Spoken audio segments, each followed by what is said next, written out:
আসসালামু আলাইকুম বন্ধুরা। গত ভিডিওতে আমরা দেখেছিলাম যে একটি ফোনের মাদারবোর্ডের কম্পোনেন্টগুলো আপনারা কিভাবে মাপবেন। তো এই ভিডিওতে আমরা শিখতে চলেছি সিরিজ কানেকশন এবং প্যারালাল কানেকশন সম্পর্কে। কেননা আপনি যদি মোবাইল সার্ভিসিং শিখতে চান তাহলে অবশ্যই আপনাকে সিরিজ কানেকশন এবং প্যারালাল কানেকশন সম্পর্কে ধারণা রাখতে হবে। কারণ ইলেকট্রনিক ডিভাইসগুলোতে এমনকি মোবাইল মাদারবোর্ডেও সিরিজ কানেকশন এবং প্যারালাল কানেকশন দেওয়া আছে। আপনি যদি নাই বুঝেন কোনটা সিরিজ কানেকশন এবং কোনটা প্যারালাল কানেকশন তাহলে কিন্তু আপনি দক্ষ টেকনিশিয়ান হতে পারবেন না। এই ভিডিওতে যে বিষয়গুলো শিখতে চলেছি, সিরিজ ও প্যারালাল কানেকশন কি, সিরিজ ও প্যারালাল কানেকশন কিভাবে কাজ করে, সিরিজ নাকি প্যারালাল কোনটা বেশি প্রয়োজনীয়, মোবাইল মাদারবোর্ডে সিরিজ ও প্যারালাল কানেকশন কিভাবে কাজ করে। তার আগে ছোট্ট একটি রিকোয়েস্ট, সেটা হচ্ছে এখন এই চ্যানেলটিকে সাবস্ক্রাইব করে ফেলুন। কারণ হচ্ছে এই চ্যানেল একেবারে জিরো লেভেল থেকে অ্যাডভান্স লেভেল পর্যন্ত মোবাইল সার্ভিসিং সম্পর্কে ভিডিও আপলোড করা হবে। ওকে, সিরিজ কানেকশন বুঝতে হলে প্রথমে আমাদের এই ডায়াগ্রামটাকে অনেক সুন্দরভাবে বুঝতে হবে। এই ডায়াগ্রামে একটি বর্তনীর মাঝখানে লোড বা লাইটগুলোকে একদিকে প্লাস এবং অন্যদিকে মাইনাস হিসেবে জুড়ে দেওয়া হয়েছে। এভাবে একটি লাইনের মধ্য দিয়ে সিরিজ আকারে কিন্তু অনেকগুলো লাইট জুড়ে দেওয়া সম্ভব এবং এখানে ডায়াগ্রামে 3টা লাইট ব্যবহার করা হয়েছে। এভাবে করেই মূলত সিরিজ কানেকশনগুলোকে তৈরি করা হয়ে থাকে।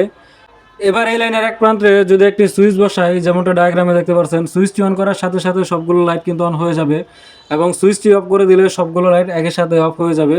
এই লাইনের একটি অসুবিধা হচ্ছে এখান থেকে যদি একটি লাইট সরানো হয় কিংবা নষ্ট হয়ে যায় তাহলে বাকি যে লাইটগুলো আছে সেই লাইটগুলো কিন্তু জ্বলবে না, কারণ একটি লাইট নষ্ট হওয়ার কারণে তারের মাঝখানে একটি গ্যাপ তৈরি হবে এবং সেই কারণে ইলেকট্রনগুলো সম্পূর্ণ রাস্তা বা বর্তনী কমপ্লিট করতে পারবে না, যার কারণে লাইটগুলো আর জ্বলবে না। এখন জানবো প্যারালাল কানেকশন সম্পর্কে।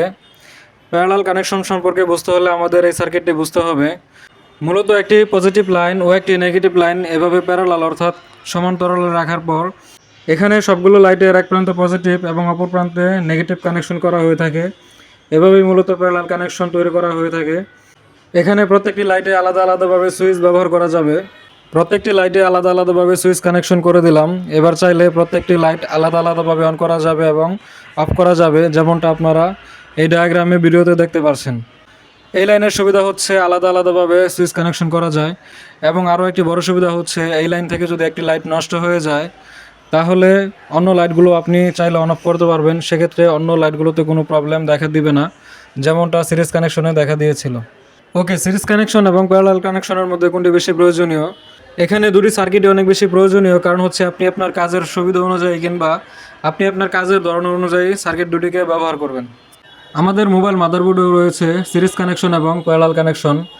মোবাইল মাদারবোর্ডের ডায়াগ্রামে তাকালে অনেক লাইন দেখা যায়, তবে এর মধ্যে নেগেটিভ লাইন এবং পজিটিভ লাইন এরকম দুইটি লাইন থাকবেই এবং এই লাইনগুলোতে সিরিজ কানেকশন এবং প্যারালাল কানেকশন হিসেবে অনেক কম্পোনেন্ট ব্যবহার করা হয়ে থাকে।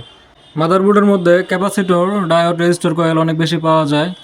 এর মধ্যে রেজিস্টর এবং কয়েল পজিটিভ লাইনের সাথে ম্যাক্সিমাম ক্ষেত্রে সিরিজ কানেকশনে পাওয়া যাবে এবং ডায়োড ও কয়েল ম্যাক্সিমাম ক্ষেত্রে প্যারালাল কানেকশনে দেওয়া থাকবে। এটাই হচ্ছে মূলত সিরিজ কানেকশন এবং প্যারালাল কানেকশনের মধ্যে ডিফারেন্স।